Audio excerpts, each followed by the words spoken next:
It's another video from Ozzy's Robot. Brought to you by the Banana Collection.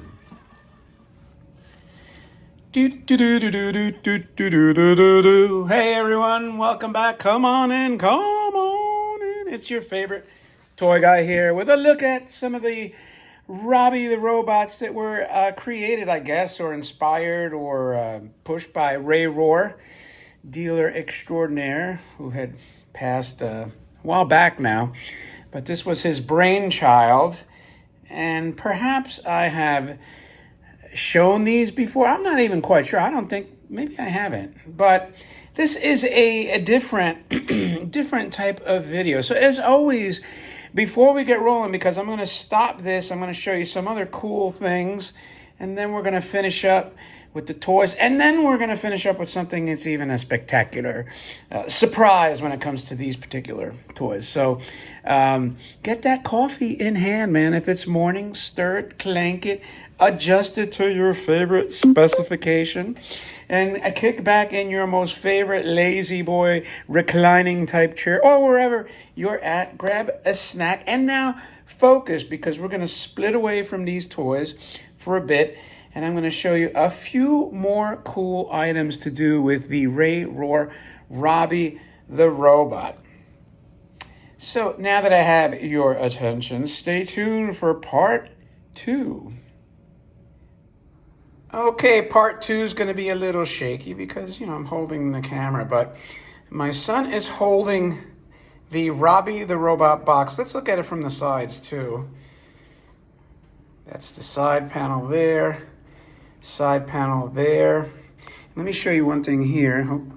This is the artist Steven, 1997, which was 27 years ago? It's a long time ago. Let's see the end panels. So one giant piece of art, and then let's look at the final end panel, which actually is one of my favorite. It's got the planets that really remind me of Forbidden Planet. Now you can see these were numbered. Let's go back to the cover. So why am I showing you the box this way? Because over here, I don't think I've ever shown this. This is the original artwork for Robby the robot that was actually hanging in Osaka Tin Toys Museum, or their factory, or a combination of one or the other, or both.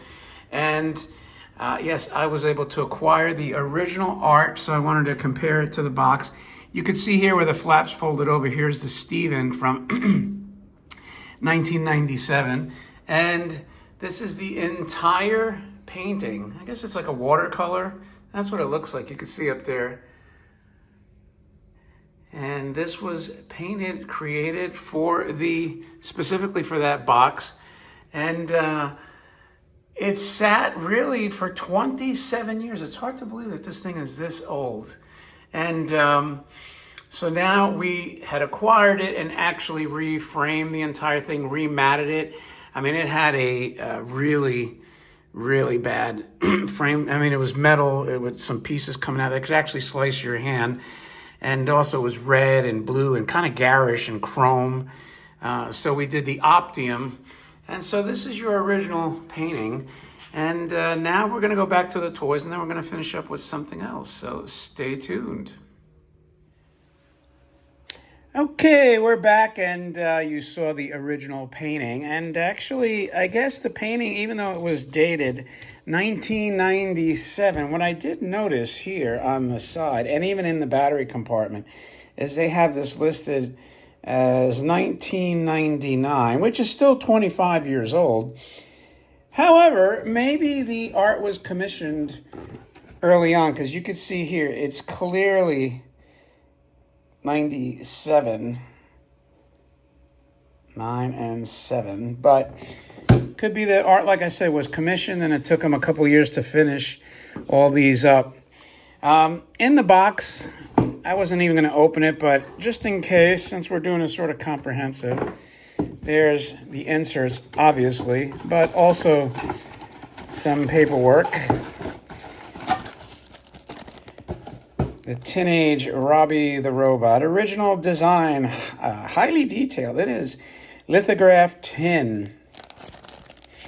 Now, I don't know if this box is for the silver. I have both boxes, but I'm not sure if this is for the silver or the charcoal, the charcoal like steel gray or steel, whatever that is the official color. And here they talk about Bill Malone, who was the original owner. And yeah, so is this open? It's still pretty sealed, so I'll leave it in there. Something to look for if you buy one of these for yourself. Make sure you have the paperwork. So we're going to close this box up. And Andrew, do me a favor, go get me that chrome Robby that's sitting by that big robot. And one thing, I don't believe a lot of people have ever really shown exactly side by side, and it's probably not the best one to show you with the chrome, but although maybe it actually is, because it'll show you a lot of the distinctions. Here is the original 1950s style, and if you were going to look at the main differences, it's pretty much isolated. I'd say the most pronounced is this body here. You can see where it flares out like a skirt here. It's tapered round, more like the original. And of course, the bulbous legs, like the 3 balls there. So that's your main difference between the 1950s. Now, this is a chrome reissue or nickel, right? I don't want John to get mad at me. It's a nickel, nickel-plated reissue. But also, if we kind of fly over here, you can see this is how the head looked originally in the 1950s, which, look, considering, almost 70 years ago, that was a nice attempt. But over here, they sort of buttoned it up and made it look a lot closer to the original. Now, the one thing I noticed is that really, the other than the legs and the main body, which is still pretty significant, it has, the heart box and things like that, which this obviously doesn't have. It has a switch in there. Everything, seemed like the pressing over here where you got your mouth gel, that seems pretty similar. The arms themselves look similar, as well as do the three-fingered claws, I guess you would call it. And, on the back of it, let's see here. Well, we'll go... Not to say that these are minor differences, but they're pretty, they're substantial. But in scale, they're very comparable. And,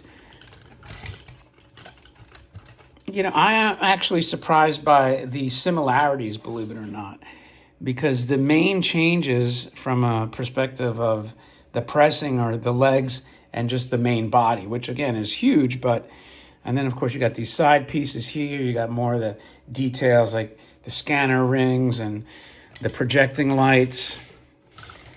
So yes, that's all part of it, but and from a overall perspective, there's not as many changes as I would have thought. But again, it's the changes that they made obviously were very substantial and made it closer to the movie robot, which is what I guess everyone wanted. So now let's get this out of the way. You can bring this back. So now you saw kind of like the difference between a 50s body pressing and this.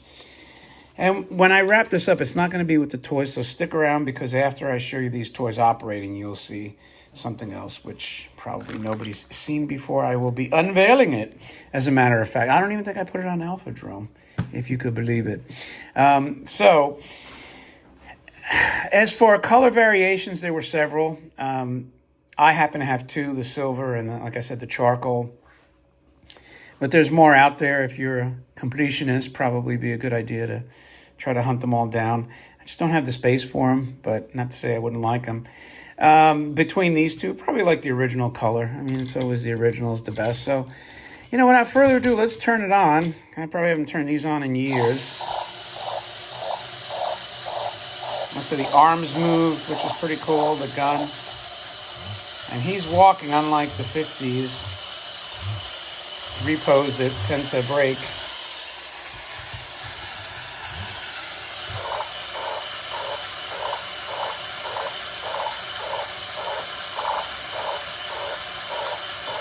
I think that little arm movement is fantastic.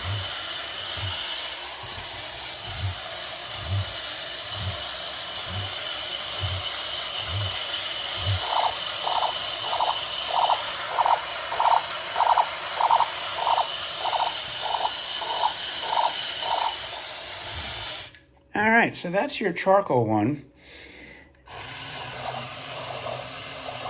Here's your silver. Now, these batteries are pretty old, and I actually have a brand new pack of AA's. Don't ask me why I haven't opened them. I'm cheap, I guess.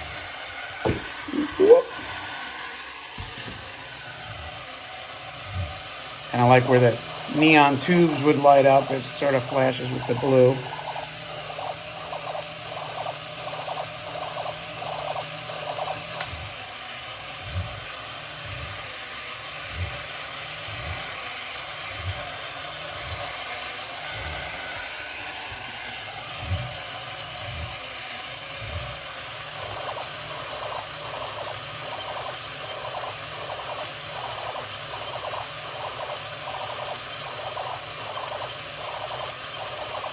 I'm glad Robbie's spraying that blaster, eliminating whatever nemesis infos are there. And that's a look at the two toys operating. So now, like I said, stick tight because I'm going to show you something very cool that's going to happen in 3, 2, 1, almost now. Okay, my friends, I'm not here to show you this giant robot, but I recently had this finished. This actually also came from the Osaka Tin Toy Institute.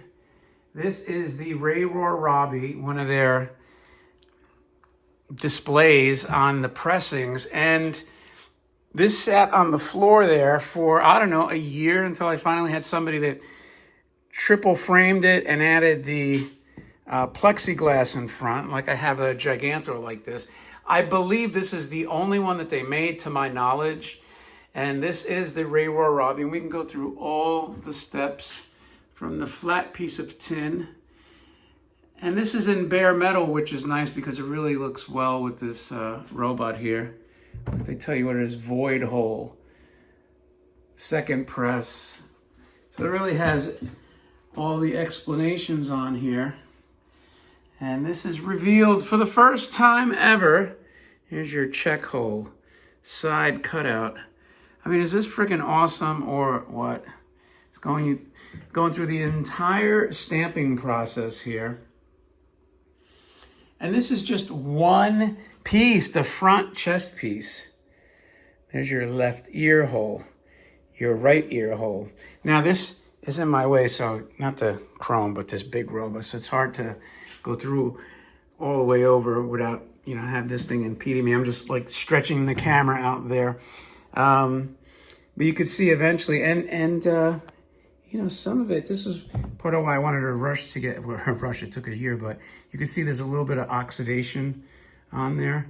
That's why I wanted this thing covered, climate control. And that is your final step right there. That's the right side ear cut out. And again, this is the process just for the main chest piece. You can see the neon light that's shining there. Let me see if I shut this door, kind of eliminate that. There we go.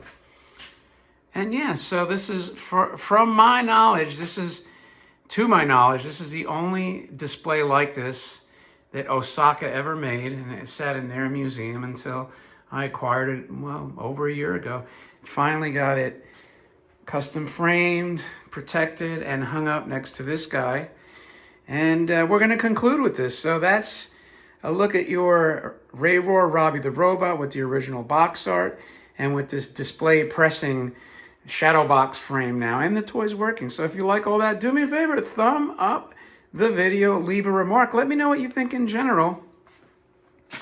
And with that, my friends, I will talk to you later. Thanks again, by the way. And don't forget to subscribe. See ya.